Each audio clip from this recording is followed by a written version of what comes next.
नमस्कार, जनता टीवी देख रहे हैं आप और मैं हूं आपके साथ रितेश कुमार गौतम और आप देख रहे हैं लोकसभा चुनाव पर हमारी खास पेशकश। चुनाव की तारीख नजदीक आने के साथ पश्चिमी उत्तर प्रदेश में माहौल गर्माता जा रहा है या यूं कहें बदलता जा रहा है। इस इलाके में राजनीतिक पार्टियां हर मुमकिन दांव आजमा रही हैं और इस बार के चुनावी नतीजे इस क्षेत्र में राजनीतिक विमर्श बदल सकते हैं। देखिए हमारी खास रिपोर्ट। 2% जाट फिर भी यूपी में है ठाट। जाट किसे सौंपेंगे राजपाट। सड़क से लेकर चुनावी समर तक जाट के ठाट की चर्चा खूब होती है। संख्या में भले ही कम हो पर इनका असर व्यापक होता है। पश्चिमी यूपी को फतह करना हो तो कोई भी पार्टी इन्हें नजरअंदाज नहीं कर सकती। इस चुनाव में भी यही हो रहा है। प्रधानमंत्री नरेंद्र मोदी ने जब सबसे बड़े जाट नेता चौधरी चरण सिंह को भारत रत्न से सम्मानित करने का ऐलान किया तो यूपी की राजनीति में भूचाल आ गया। इसे 2014 से जाट समुदाय का दिल जीतने की कोशिश में लगी बीजेपी का मास्टर स्ट्रोक कहा गया। अखिलेश यादव के साथ इंडिया गठबंधन की रणनीति बना रहे जयंत चौधरी बीजेपी के साथ हो लिए। खेती करने वाला जाट समुदाय यूपी के मतदाताओं में महज 2% हिस्सेदारी रखता है। हालांकि वे अपने प्रभाव से पश्चिमी यूपी की 10 सीटों की चुनावी फिजा बदलने का दम रखते हैं। उनकी ताकत ऐसी है कि वो क्षेत्र की दूसरी जातियों के वोटों को भी प्रभावित कर सकते हैं। चलिए ग्राफिक्स के जरिए यूपी की जाट आबादी पर नजर डालते हैं। बागपत में जाटों की आबादी 4 लाख, मथुरा में 2,03,000, फतेहपुर सीकरी में 2 लाख, मुजफ्फरनगर में 1,08,000, कैराना में भी 1,08,000, अमरोहा में भी 1,08,000 जाट हैं, बिजनौर में 1,05,000, वहीं अलीगढ़ में 1,05,000, हाथरस में भी जाटों की संख्या 1,05,000 है। बुलंदशहर में ये संख्या 1,03,000 है। बीते लोकसभा चुनाव के मुकाबले इस बार सियासी समीकरण बदल गए हैं। पिछली बार समाजवादी पार्टी बसपा और गठबंधन में चुनाव लड़ रही थी, जबकि कांग्रेस अकेले चुनाव में उतरी थी।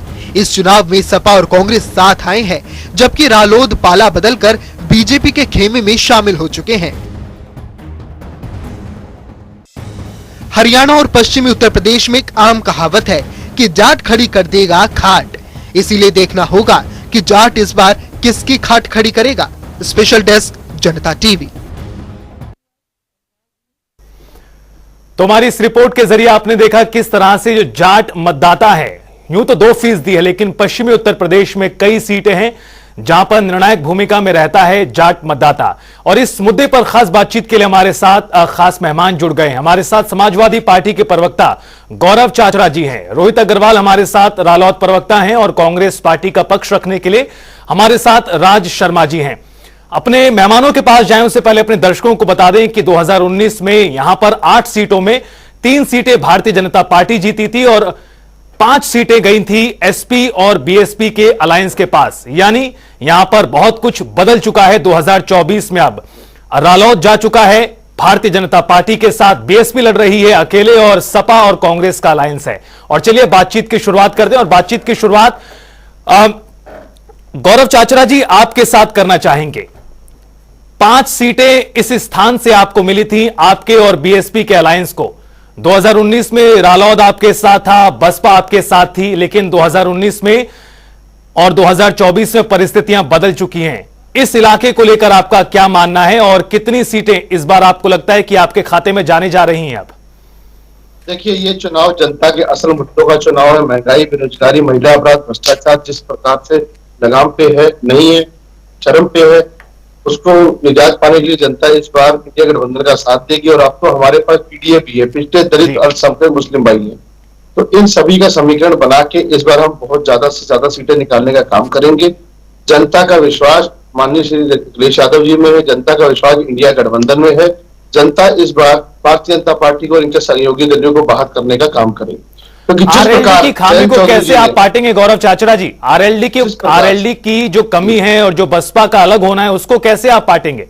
जिस प्रकार से जयंत चौधरी जी ने अपनी सत्ता की मलाई चाटने के लिए किसानों के मुद्दों को नकारा, कल तक किसानों की बात किया करते थे, किसानों की आय दुगनी का मामले को आगे लेके अलग करते थे, किसानों की समस्याओं को लेके बैठा करते थे। आज सत्ता की मलाई चाटने के लिए, अपने हित के लिए, अपने परिवार को आगे बढ़ाने के लिए इन्होंने भारतीय जनता पार्टी का दामन थामा है।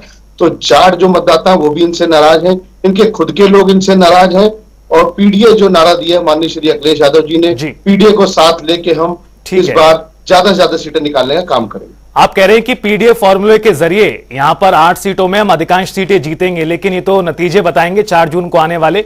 हमारे साथ रोहित अग्रवाल जी हैं आरएलडी की ओर से। एनडीए अलायंस के तहत यहां पर 2 सीटें मिली हैं रालोद को, और इसी का पक्ष रखेंगे हमारे साथ रोहित अग्रवाल जी। रोहित अग्रवाल जी, जाट आपसे नाराज तो नहीं हो गए, क्योंकि ऐसा देखा गया कि 2017 के चुनावों में, 2019 के चुनावों में, फिर 2022 के चुनावों में बड़ी संख्या में बीजेपी के पास गया जाट मतदाता, लेकिन कुछ बदली थी परिस्थितियां, उसके बाद आप चले गए बीजेपी के पास। जो कह रहे हैं चाचरा जी कि भाई जाट नाराज है, ना सिर्फ आपसे बल्कि बीजेपी से, खामियाजा तो नहीं भुगतना पड़ेगा, या फिर जिस तरह से माना जा रहा है क्लीन स्वीप करेगी बीजेपी यहां पर आपके साथ मिलकर? देखिए रितेश जी, एक बात समझ लीजिए, राष्ट्रीय लोकदल जाट समाज का घर है जी, और हर लोकदली जाट भले ही ना हो, पर हर जाट लोकदली जरूर है।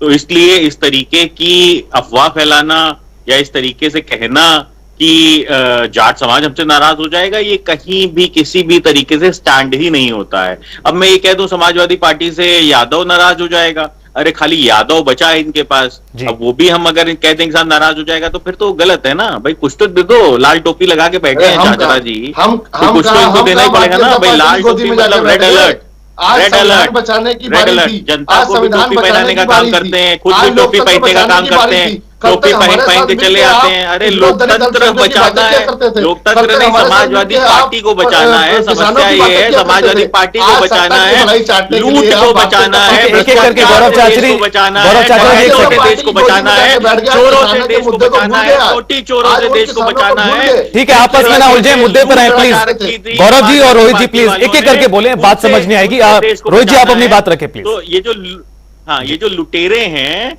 ये जो भ्रष्टाचारी हैं, इनसे देश को बचाना है। ये कहते हैं लोकतंत्र की हत्या हो गई। अरे इसी लोकतंत्र के पर्व में आप शामिल हो चुके हैं, इसी लोकतंत्र के पर्व में आप सत्ता ढूंढ रहे हैं कि इसी लोकतंत्र के पर्व में आपको शायद सत्ता मिल जाए, जनता आपको वोट दे दे, पर जनता आपके बहकावे में आने वाली नहीं है। ये जो मछली, लेकिन रोहित अग्रवाल जी, एक सवाल का जवाब आपसे मैं चाहूंगा, उसके बाद मैं आता हूं राज शर्मा जी के पास। रोहित जी, एक सवाल का जवाब दीजिए। आंकड़े मेरे सामने कुछ रखे हुए हैं। 2009 में आपको 5 सीटें मिली थी, 2014 में आपकी सीटें 0 हो गई थी। 2014 में बीजेपी को 77% वोट गया था जाटों का, 2012 में ये वोट फीसदी सिर्फ 7% था, 2019 में बीजेपी को 91% वोट मिला था जाटों का। यानी एक तरह से देखा जाए तो जो 8 सीटें आपकी विधानसभा में आई, उस वक्त आप एसपी के साथ थे, समाजवादी पार्टी के साथ थे, उसका आपको फायदा मिला था। इस तरह से आंकड़े बता रहे हैं। 2024 में परिस्थितियां बदल गई हैं, जैसा कहा जा रहा है, लगातार तमाम चीजें, गठबंधन भी बदला है। आपको नहीं लगता जो किसानों की यहां पर एक बड़ी नाराजगी का मुद्दा रहा, दिल्ली की सड़कों पर आंदोलन हुआ, एमएसपी का मुद्दा, गन्ना का मुद्दा, इन मुद्दों को लेकर आपको लगता नहीं कि आपको बैकफायर कर सकता है, या फिर इसको आपको लग रहा है कि कंट्रोल हो चुकी हैं चीजें?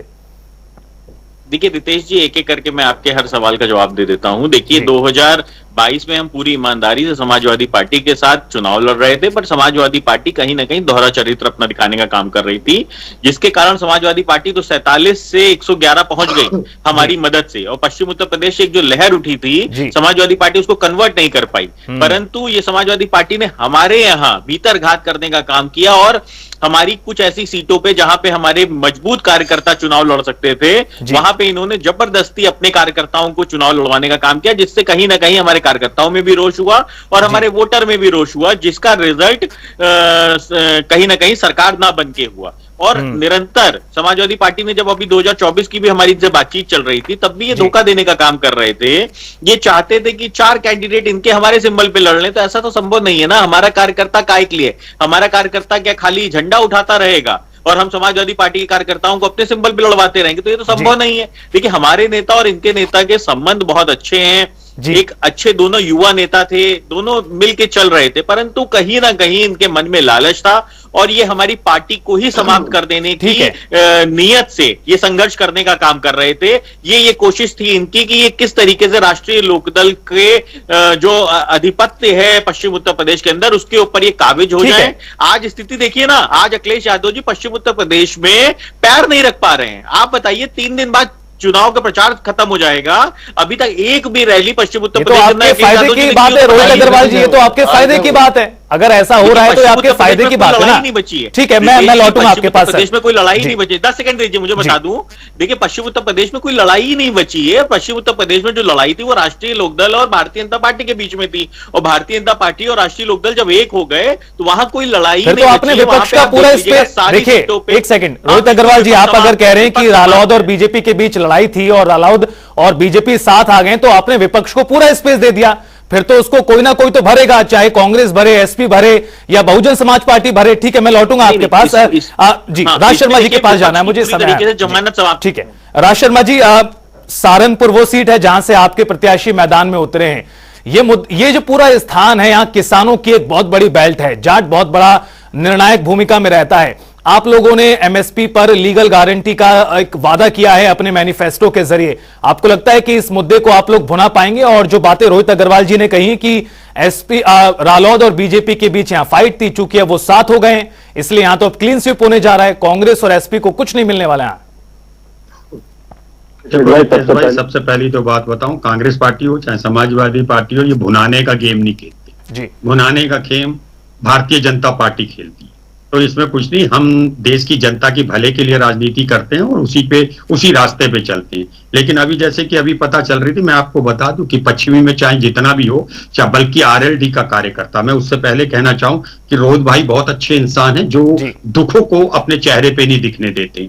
दिक्कत क्या हो गई है, आरएलडी में पैर में चोट लगी है, लेकिन ये इलाज हमारे सपा के प्रवक्ता का कराना चाह रही है। और रोहित भाई एक मैच्योर व्यक्ति हैं और अच्छे समझदार हैं, और वही किरदार अच्छा होता है जो अपने दुखे को चेहरे में ना आने दे। देखिए, एक और बात सुनिए, उन्होंने नरेंद्र मोदी जी ने एक गेम खेलना चाहा कि मैं चौधरी चरण सिंह को भारत रत्न दे दूं तो कुछ काम बात बन जाए।